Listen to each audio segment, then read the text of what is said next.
Paul Blair.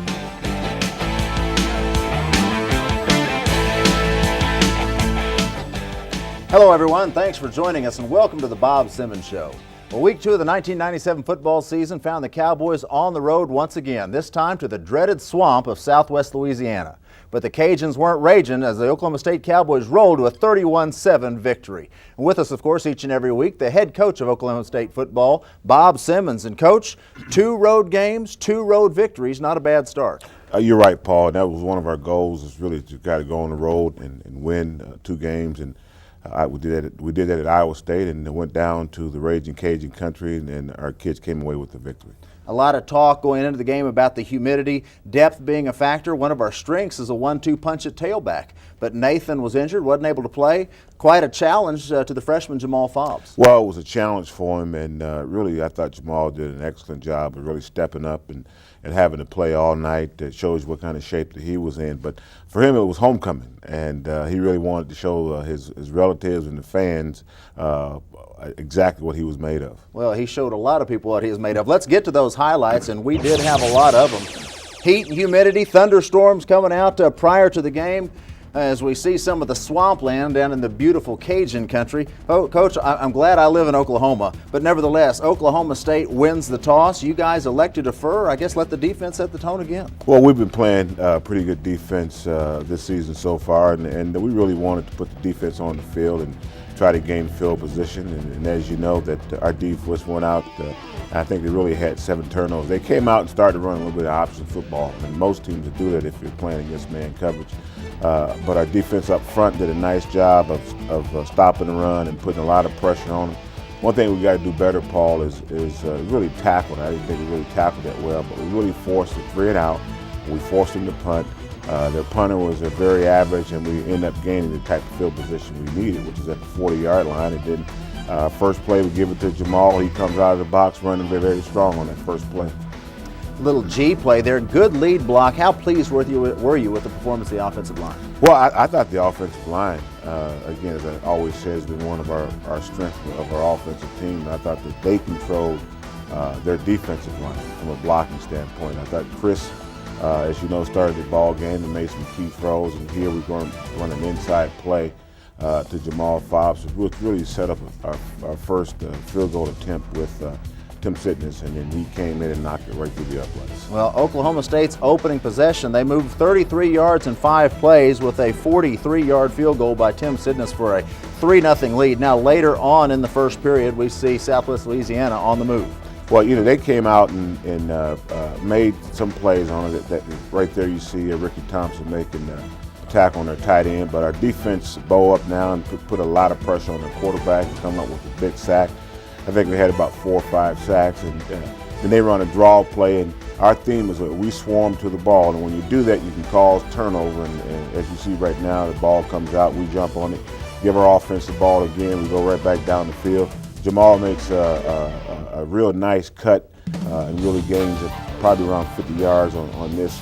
The interesting thing is Chris Haluk is downfield blocking for him. Well, he was downfield. I don't know much about the block. He was trying to block for him. He was trying anyway. What was the call here? He wound up breaking it back against the ground. Well, it was the old counter play, Paul, as you know, and it starts one way, come back the other way. And they did a good job of stuffing the front side, and Jamal is athletic enough to really find those inside cuts. He did a good job with that play.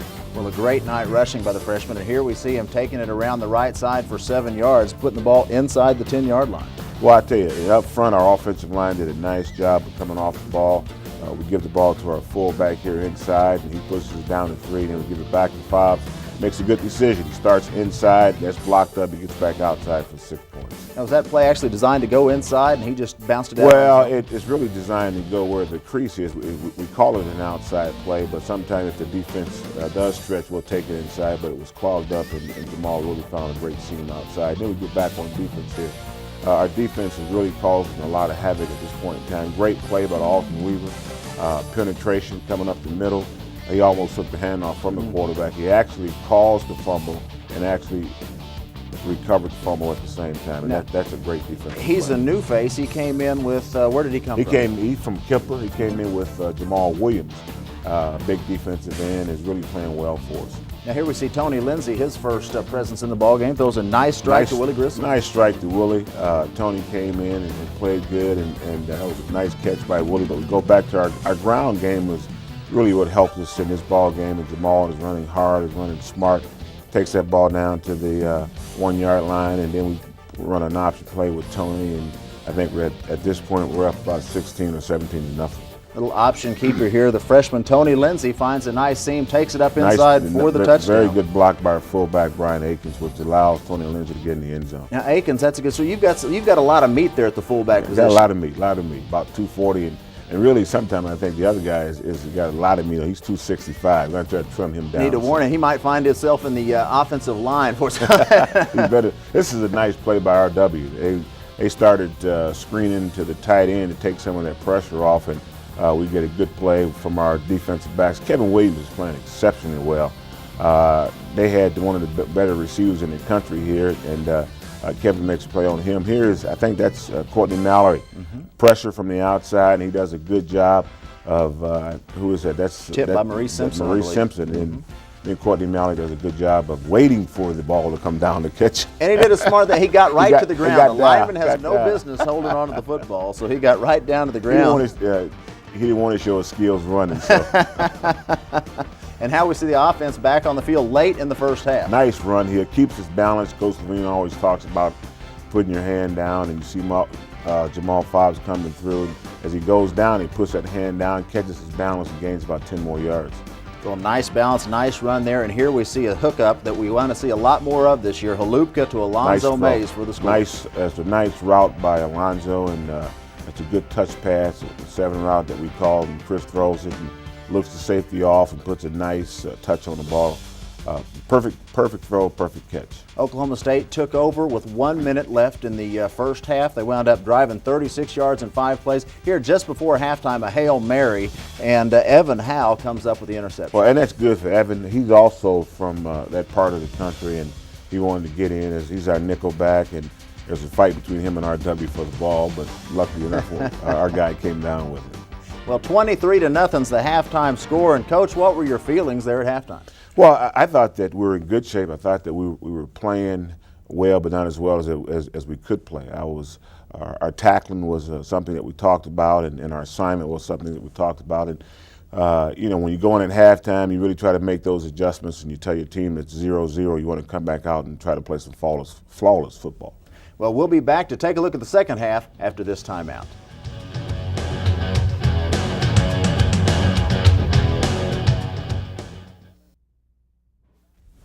Welcome back to the Bob Simmons Show. Well, the Cowboys had a 23-zip going into halftime. Coach, coming out of the half, you knew the offense was going to take possession of the football. Did you challenge the offensive unit to start the second half? Well, I did, Paul. I challenged him to come out and come out strong. When we got the second half kickoff, it was really try to take it downfield and put some points on the board. And you see here that this is one of our first opportunities that we had with our kickoff return team, and RW does a good job of filling this.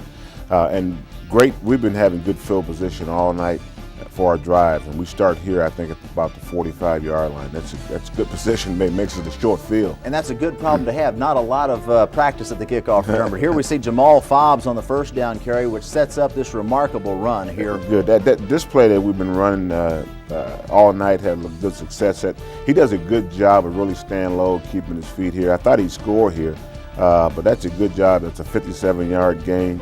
You see, he got his pads down, keeps his feet moving, and comes out in the clear here. Now it's just a race to the end zone. Jamal Fobbs, 28 carries, 217 yards, averaged almost 8 yards per carry, had 1 touchdown on the night, and broke one of the records held by one of my old teammates, Thurman Thomas. And it's nice to see that one fall, Coach. Here we see a trap play to Brian Akins. Yeah, Brian Akins did a good job. We're down on the goal line. Our offensive line, if you see the blocking right there, is tremendous. And Brian just puts his head down and gets in the end zone. And here we're looking at a 2-point conversion to knock the score to 31. Well, this is a nice job by Chris, because we actually have some routes that's been running incorrectly. And that's really improvised by Chris. And I think that's Sean Love at the back end. And we were fortunate enough to come out with just 2 points. Nice throw and nice catch. Great patience by Luka as he rolls to the right when they're late pressure and a perfect pass and catch for the for the two-point conversion. A 3-play, 65-yard drive. The two-point conversion is good, and now the Cowboys with a 31-zip lead. And I think we're going to jump all the way into the fourth quarter here, and Southwest Louisiana has the ball. Yeah, I tell you, this is one of their plays, Paul, that they ran in the first half, and our outside back is supposed to take him. But again, our defense does a nice job of getting pressure on his quarterback. We got 2 and 3 guys around him at the same time, and I think this Table LeBlanc, he really did a nice job coming up with the sack. I think Table really played well, and what we're really trying to do is keep him out of the end zone. This is a nice scramble on their part to get the ball down to about the 6-yard line. Now it's a challenge for the defense to really try to keep him out. And really thought the kids did a good job here. Here's another sack by, I think that's Clint Metcalf, who's really playing well for us this year. And he gets a big sack on their quarterback. And so there's some pride there trying to keep him out, stop him to a field goal. And then our kids, nice push up the middle by Jamal Fobbs to get his hands, by Jamal Williams, not Fobbs. He's doing everything. Yeah, but nice job of getting his hands on the ball here, good penetration.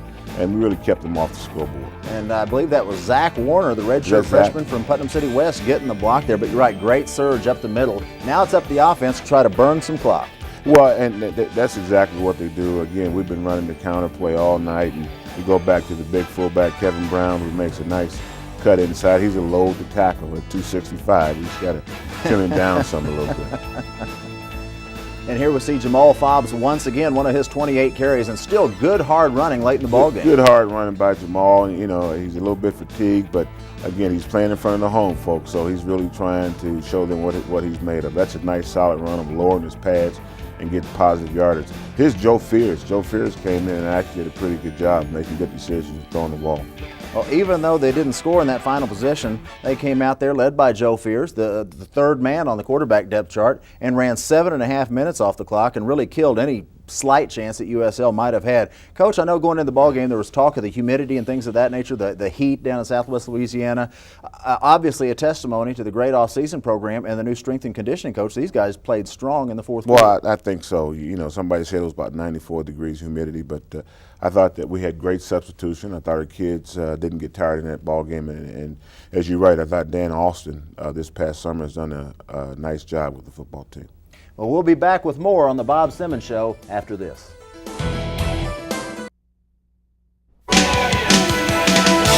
Cowboy Rewind brought to you by Farm Credit. For ag, for life.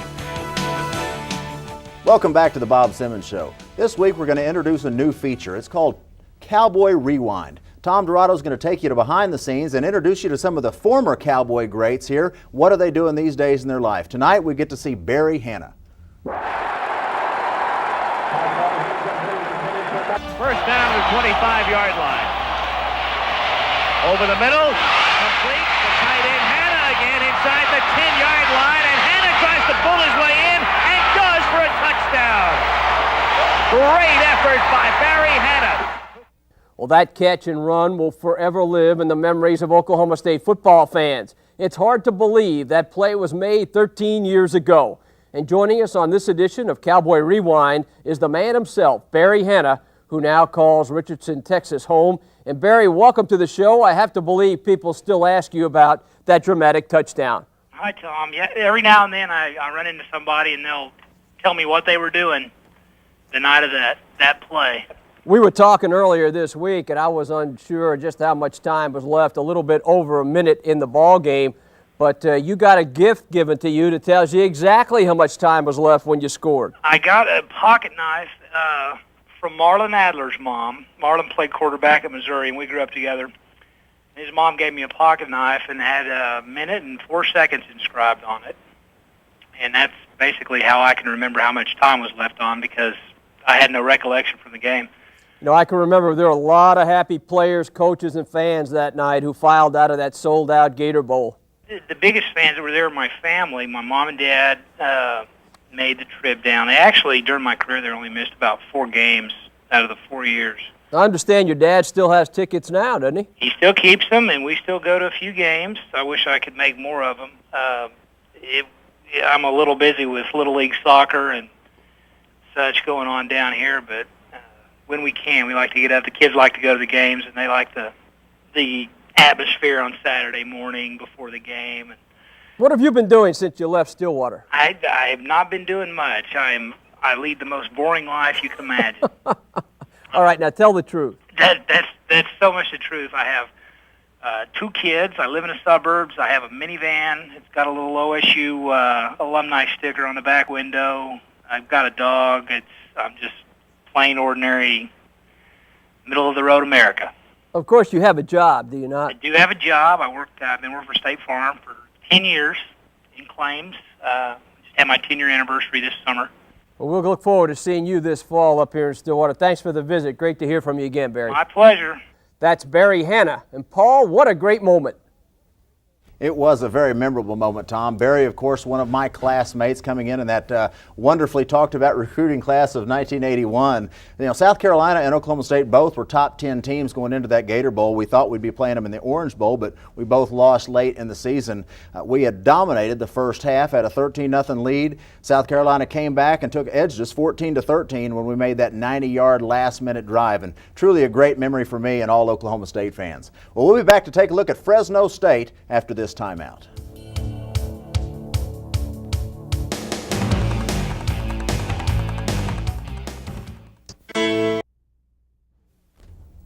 Welcome back to the Bob Simmons Show. Saturday night, 6 o'clock at Lewis Field, the Cowboys open up their 1997 home schedule. Right now, let's take a look at the Fresno State Bulldogs. Fresno State dropped the 37-35 shootout to Baylor late Saturday night on the West Coast. The Bulldogs come to Stillwater with a 1-1 record. They whipped Portland State by 28 in their home opener. Fresno State is averaging 35 points and 450-plus yards a game through 2 outings. The Bulldogs, led by talented running back Michael Pittman, had almost 500 yards of total offense in the loss to Baylor.